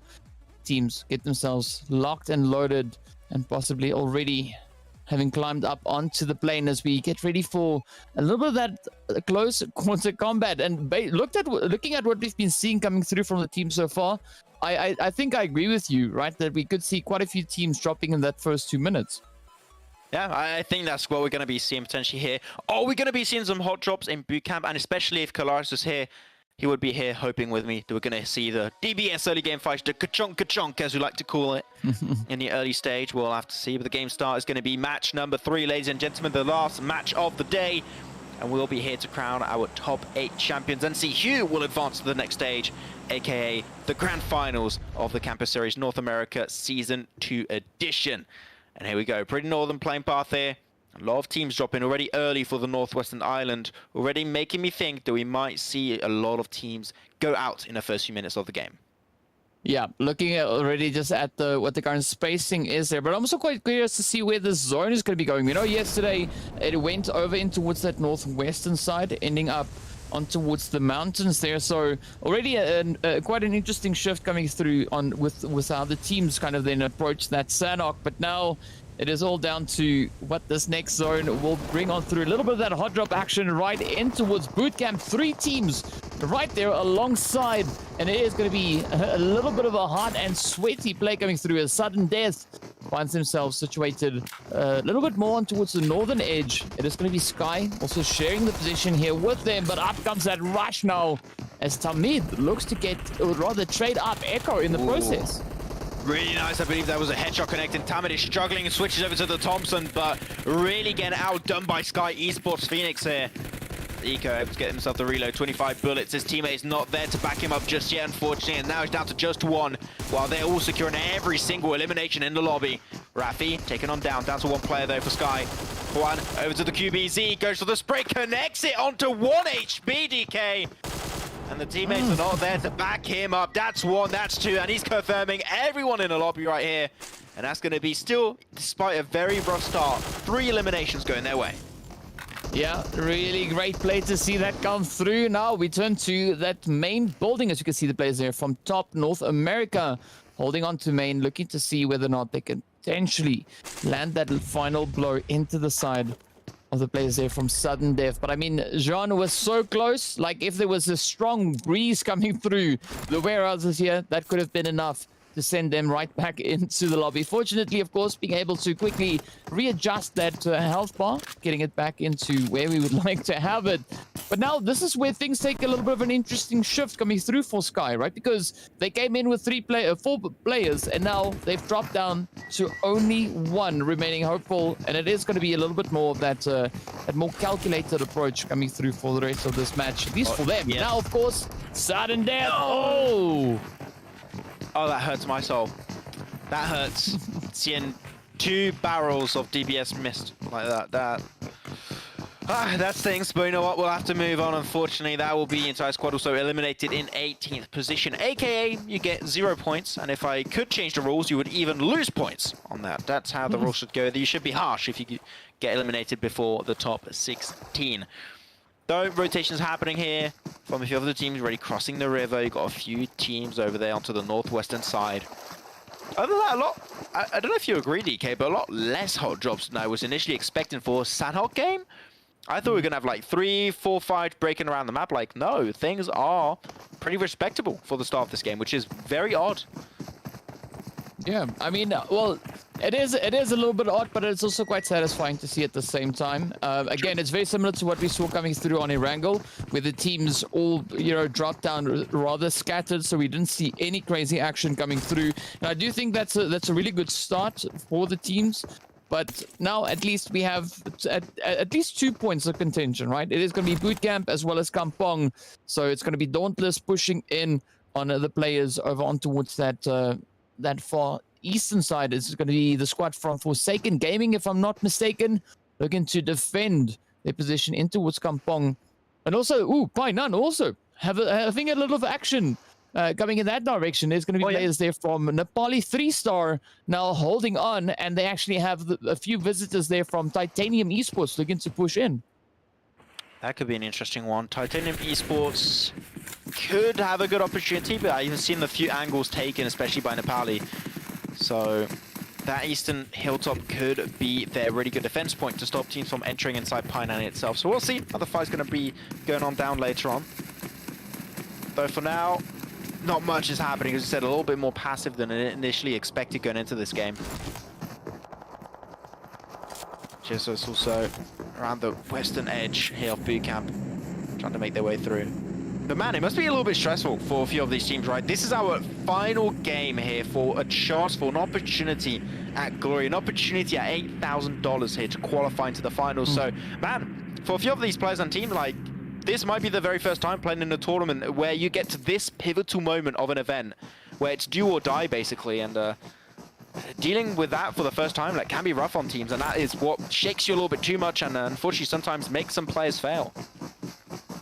Yeah, well, it makes some players fail, but it also makes you know, teams really rise to the occasion, and I do think that's a beautiful opportunity for teams to get a bit of a taste of that competitive scene, right? As we know, the teams here all being very similarly matched with regards to their skill, as they've been proving that so far in these past few matches.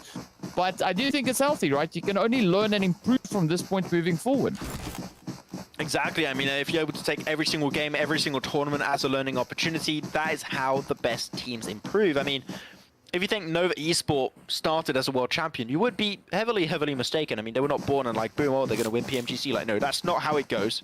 No, I wish it was, but it's not. It's not how things really go. So, hard work has been put behind every single champion, and events like this might be, in a few years, seen in a story, you know, as these world champion teams that, you know, they started off in Campus Series, North America Season 2, and now they win a bajillion-dollar tournament. Like, that's pretty insane. So, here we go. Push off Titanium Esports, though, trying to split their efforts onto the fight. Nice nade connecting, though, but actually, nade's a teammate, if I'm not mistaken, so a little bit of miscommunication, it seems, from Titanium. And Kai, trying his best to defend it, gets some nice damage in. He's trying to just roll around the side, get some damage in once again. Almost able to get himself a double, but one knock is all he shall get. And Titanium gonna get himself the flush, but that was a lot of effort just for one player. And now the nade's coming in from Spidey FTW. One nade is all it takes, baby. And Spidey FTW with one nade secures 3 eliminations for his squad. Yeah, but of course now Spidey not out of the woods just yet and needs to continue with that spray down. As we can see, player 1 positioned up ahead and player 1 spots Spidey and down they go. It is going to be the end of the road now for Nepali 3-star. But that was a beautiful, beautiful nade coming through there from Spidey. Whichever way you look at it, it was just so well placed. But unfortunately, you know, these battle royales just have a way of working themselves out. And as we move further on, you can see the players here now from J Nepal. Just waiting to see what the squad here from Forsaken are going to be bringing on as they get a little bit closer. Sneaking their way forward. Are they truly aware of their position? I mean, they're making a lot of noise, so it seems like they're not too wary of J Nepal's position currently. Which could be a major issue or upset, but okay, they're going to start moving around, making some footstep noise. Seem like they don't really care too much of how this could be going right now. They feel confident the push is not going to be happening. So there you go. They're moving out. We're about to go to phase 2 though. Here you go, Sexy. They see them. Man, I mean, they move their heels, they turn them around, and they are instantly backstabbed by the aggressive nature of J Nebel. One elimination is all they get for now, but man, I mean, worth it. They waited it out. They didn't want to take the fight. When they start leaving, they take the shot. They get one elimination, and then you lose the man advantage. So you're not going to commit to the push, right? So, man, J Nebel, sneaky, tricky, but it worked out great. Yep, that was a beautiful play coming in through from Sexy there. And now as we look onto what what Potato is going to be doing, you can see them keeping a very watchful eye over on towards that western side. Meanwhile, the Seasun Tigers are going to be looking to come on creeping up alongside the players now from the Kaki crew. You can see one hit. Ooh, about to find a potential tricky shot or even kill shot right there alongside them. But again, a very split up approach coming through here from the Seasun Tigers. Seasun Tigers, though, down to currently 3. Trick shot, rubric, kill shot. I'm a little bit disappointed, I'm not going to lie. You got a player called Kill Shot, one Trick Shot, another one's called Kill Shot, and then you have rubric. I don't know, call yourself like 360 no scope or something. I don't know, there's something in like the vein of it. I think would have been a pretty good one, but hey, can't ask for too much. I do even do some 360 no scopes in PUBG. Like, so it's a lot tougher if you're on like a console game or something. So yeah, not sure if it's even possible. I never done it, but Rubric has done one thing apparently, and that's die. He's popped away as he's trying to rotate out, and fair to assume here, DK, that he is not going to be brought back to death after this one. And that's going to be the end of the road for him. If I were the rest of his team, if I were Trick Shot and Kill Shot, I would just leave him go out. This is not worth the effort. Just try and aim for the long game. Aim for those placement points if you can, because, man, you've got to make it to top 8, and this could cause your demise. Yeah, this is not a, yeah, I fully agree, right? Rather look to get yourself situated in that zone instead of, you know, putting your points up for grabs here, because, I mean, Kaki crew, they're coming through, right? They've got the full squad getting ready to move. They're moving up as a unit, and Killshot now is going to have quite the challenge here, but does find the first knock as it makes connection, but up comes that spread, that push, and it is going to be quite challenging for them, and it is going to be the end of the road, at least then, for Killshot, as that doesn't really pan out all too great for them. Meanwhile, Gaming Reapers, now just here on the edge of bootcamp itself, top North America, looking to spread themselves out here. You can see Raul, as well as LA Hub now also just moving in. Virus also going to be coming in with a bit of supportive approach there, but no need even, as LA Hub finds a beautiful nade right on towards Melody. And now it is going to be MG taking a few hits as well. Ducky, Eric just going to be squeezing themselves as closely as they can onto the edge of those ridges. Not too good of a fight there. It's not going too well for the sort of GR. Not really thinking that top North America are already going to follow that up with a huge engage. Initial play is going to go for the res. But there's going to be another team on the other side, right down Pachinki Hill. Not Pachinki Hill, so I'm sorry, I used to say Pachinki Hill. Bootcamp Hill, should I say. It's a completely different map also. I don't know why I said that, but I'm going to try and make his way up. A few shots will come through. That was risky. Like, that was an attempt, but that was a risky attempt for sure. He gave it a shot, and unfortunately, you're going to pay the heavy price of death. It's a little bit darker than I expected, but hey, you get the point, nonetheless. As, yeah, I mean, better than you, once again, capitalizing on those opportunities. You give them an inch, they'll take a mile, DK. That's what they did last game, and it seems like they are here to make that happen once more. Yeah, definitely going to be looking to drive this one home, and some good angles that we can see being applied here from Better Than You. Good coverage, really attentive, looking through on towards the terrain there, even spotting out Ducky off in the distance. But now, ooh, a beautiful spray finding its way in once again. Raul taking quite a bit of damage, but just narrowly managing to get up to Hunter, just sneaking in by a hair, and it was so close. But Virus also now just going to be holding that slide off angle position. That could actually be quite favorable for them, but now, as we move on to the plays here from Supreme, you can see them now getting ready to rush right onto the side of Forsaken Gaming, but it does seem like Turn, he's not even going to be waiting around for anything to come their way. He's going to be hopping in the vehicle and just getting out of that position. And now, they do leave one of their teammates behind. It is going to be Pan or Pain that you can see now left to just bleed out, and it's one of those unfortunate decisions that you have to make. No, you're gonna have to make that shot, that decision eventually. Turn though, left stranded for the rest of his team of Forsaken Gaming. Maybe not Forsaken. If you got Turn alive, the odds are that you still have a chance, you still have an opportunity to turn the game around. He's nowhere near to go for the res. He's just going to be chilling inside the building. It seems very comfy. He's got a sofa and everything. He's got potentially a rice cooker or something. Like, man, my boy chilling. Boy Ching is having a real good student life, it seems. It was just as big as my student flat, it seems. But still in boot camp. The action's going to have a little bit of back and forth, mainly trying to stop teams from being able to escape that position, trying to leave that position. So not really too surprised, but 30 seconds before we start to see the circle closing around these teams for phase 3. And again, finally able to see the position where team's going to have to try and rotate. But one team that's in a very tricky spot here is going to be Rare, DK. Down south, going to have to make their way straight up north on the eastern side of Quarry. Rotating around Quarry is an absolute hell to go through. And Rare are going to have to go through thick and thin. And if they make it out alive, man, I will be genuinely impressed. Yeah, it is going to be quite a bit of a challenge for successful rotation. But, well, here they go, starting that rotation, making their way on through. We got Sexy again there, just manning that southeastern edge of the zone.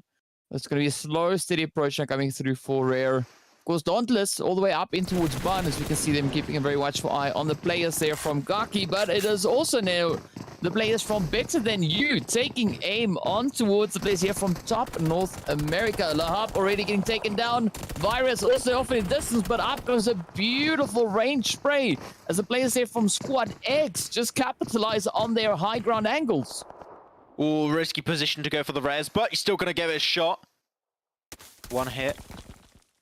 Not really was a weapon that does one hit that often, but hey, gotta respect the attempt. Maybe a quick burst, we'll still call it a one hit. But Saitama not really ready to show the top of his head right now. The shiny head is not coming through for Saitama.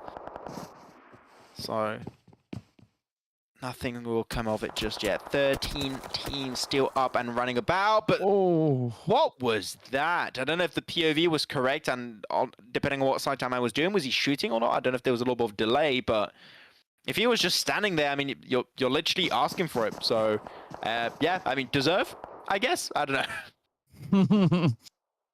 I have no idea what happened right there, but fortunately for Saitama, we do see Skipper now looking to move on in private, also now getting traded off, and it is now Dauntless having their hands a little bit full.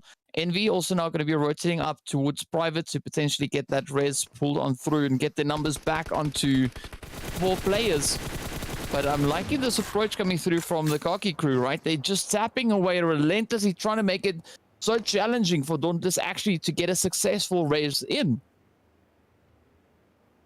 And he's going to be able to get it off, though. Oh, that northern western hard shift for phase number 4. This is a tough nut to crack for all of these teams. And all the teams around Quarry still going to have to keep moving away. One really good positive aspect here, DK, we have to mention, is that Rare were able to avoid the fight Eastern Quarry. That is huge. That was their opportunity for redemption. They took it home. Now, the rotation is still not going to be the hardest task at hand. It was to scout that position, get the info, and if the team was there, avoid it entirely, which they did in fact do. So really pumped with that one. We'll see if they're able to get himself a good play off the back of that good rotation. So northern western position that we did see, there's a few high ground position, a few hilltops, a few roads. So man, crossing those roads especially is not going to be an easy task at hand, so teams better be prepared in case phase number 5 is as tough as the last one. Yeah, and as we know, there's not going to be a lot of time left to wait for that next phase shift to come through. But of course, a beautiful hit right on towards Chills. Beautiful gray spray coming in with that M4. But now, ooh, Jesus getting a little bit of that retaliation. Good response, good answer coming back now. But let's see whether or not Squad X will be able to drive this one home. Potentially a very interesting approach coming through from them here, as we can see that 3-1 split. But now good coverage on the front line, on towards that western side of their position.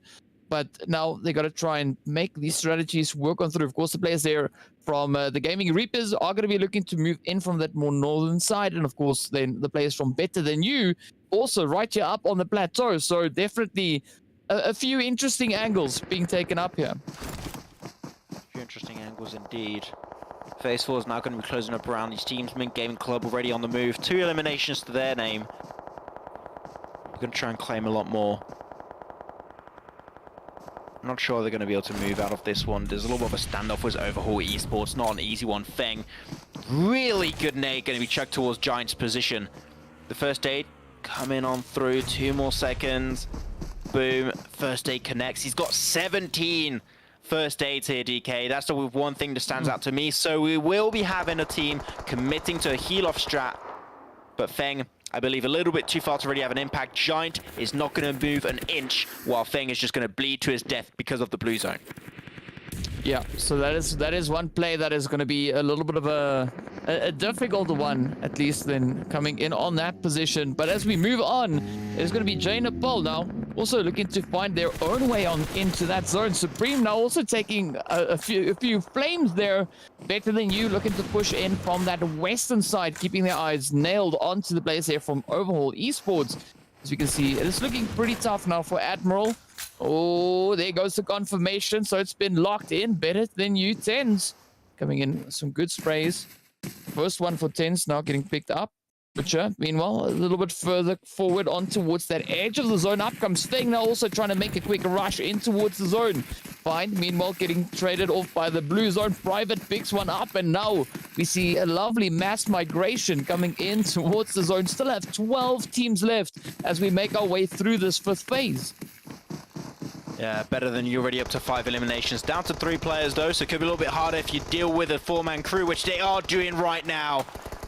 That's it. Maduro is going to be the one to initiate the fight. 1 knock onto Tens, down to Max Boy and a Butcher. As the teammates gets flushed right under their very eyes. Can they do something about it right now? It seems not. Max Boy, hey. Get himself involved. And the Avi also there. Nice nade, actually. Skipper, though, getting involved, looking for the back-to-back MVP, it seems here, DK. Oh, that one nade. One nade could mean everything for them. Does go pretty far, a little bit too far, in fact. Good attempt, though, but seemed like the information was lost somewhere along the way. Yeah, and now as we move on through, we still see quite a few teams positioned outside of zone, and this is where it's going to get quite painful. As we have Mint, we've got the players from Better Than You, as well as Top NA looking to push on through. Jay Nepal now getting eliminated as the pressure just starts to mount. Squad X going to be defending this western position. We've got Nadaher now also just positioned in the blue. Oh, Gaming Reapers also not in the most comfortable position. Not a lot of meds though, but here we go. Madho now just backing up in towards the safe area. We do see Feng also down on their knees. Jesus now feeling a little bit of pressure there. Skipper comes tapping on in. And now this is a difficult play for, like, especially this northern region, right? Because Dauntless, they're now quite some distance away. They have to push in towards the zone, but this opens them up to any of those potential hits coming through from either Mint, any of the teams positioned just up ahead of them. And I do believe that the players here from Kaki Esports are going to be looking, or Kaki Crew rather, are going to be looking to capitalize on their position. At least one advantage, though, for Dauntless is that they're still as a 4-man crew, which is not the case for every single team, so that could really make a big difference. But man, Kaki Crew up to already, what was that, 7 eliminations, I believe I've seen? Like, they are already off to a killer of a game. Reckless moving down, got himself 7 first aid, no, not even first aid, sorry, bandages, man. That man really struggling. He's going for the hustle. As one hit, trying to go for the spray from distance, trying to keep... No, actually not 7, I was completely wrong. 10 eliminations, and now they're going to be putting their focus, their red Q down onto Dauntless. 1 knock will connect onto Private, but the flush is not meant to happen just yet. Reckless gives himself still some good impact before getting taken out by the blue zone. Reckless not going out without fight. And now only 4 teams remaining right now, Reckless and... Right, I don't know why I called you Reckless, sorry, DK. I really want to call you Reckless there like the player, but it seemed like that's something we're going to have to work with. But yeah, Dauntless still looking to make an impact and to go even further in this game, as Squad X are currently suffering the brink of the blue zone and the teams around them. Well, but Kaki Crew really popping off, as you can see that feed just lighting up hit after hit, just finding its way on through. And of course, already we can see Aung coming in with those 5 eliminations to themselves. Now, Kaki Crew sitting on 12 in total. 1 hit. Just going to be waiting on that front line. Beautiful position we see here from the Kaki crew. I mean, such a dominating position, but now they're going to be looking to close it up. Only a few players stand between them and that winner chicken dinner. 3 remain. It is going to be Squad X down to 1. Dauntless sitting on their last 3. So let's see whether or not they'll be able to get that push going on through. Private Skipper, Envy keeping themselves just huddle up over on towards that northern side. But the high ground really looking quite favorable here now for the Kaki crew. But now all they got to do is just get those hits in, get that reach, and clear out this lobby. Oh, Ong. That off angle is huge if it works out, but the two other players are playing and no one wants an angle, but there we go, the angle pays dividends. Ong, that's one knock, plus some extra damage on top. Skipper's going to be the next one to fall, and Squad X get involved at the perfect time. And he's ready to get it, but there's one player right behind him. That is Envy. The back-to-back engage is not going to work out, and Dauntless will be able to secure himself a second place. The chicken dinner is just a little bit too much of a stretch, but Kaki crew, well, not better than you. It's not them. No. That was last game. But Kaki crew, as a fact, do indeed take home winner chicken dinner of game number 3 and close off the semifinals for Group B. Yeah, that was absolute beautiful domination coming through there from the Kaki crew. And I mean, they picked up the eliminations to back it up. So what a devastating performance that was coming in there from them. I mean, they finished exceptionally strong, coming in with, I believe that was like, 12 eliminations alongside that winner chicken dinner. So that makes it quite comfortable for them with regards to their points over on the overall standings. Yeah, I mean, Kaki crew had a very simplistic playstyle right there at the end. Is literally, we got high ground position, you don't, we shoot at you, you die. Literally the easiest thing that you could ever do in PUBG Mobile Esports, like I'm telling you right now. Though, sure, Kaki crew do get himself the win. I do think that one thing does have to be highlighted right now, DK, and that's the fact that Dauntless just got himself 3 back-to-back podium finishes right now. They got himself 2 third positions and a 2nd position in that final game right here. So 100% sure they qualified. Really happy to see what the overall rankings look like. But I am telling you, Dauntless, not only are they a contender for the finals as they did qualify, but if they play like this on a consistent basis, man, the finals could literally be a breeze for Dauntless. So this is definitely a team with game changer. I have my eyes set on to see if they can take the title championship here.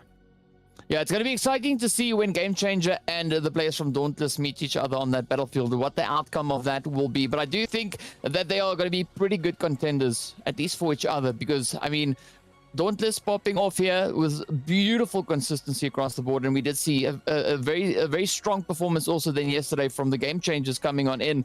So a lot of excitement going to be heading up in towards those grand finales. But we also have our MVPs that we can take a look at as well to see who walked away with the most at the end of this match. And any predictions before we get over into the MVPs? Oh yeah, I can't enough time. Okay, you know what? Now that makes a lot more sense. That was actually going to be my prediction, DK. I forgot to make a prediction. But if I had to make a prediction based on what happened in the end of that game in terms of playstyle, maybe not in terms of stat, it was going to be Ong.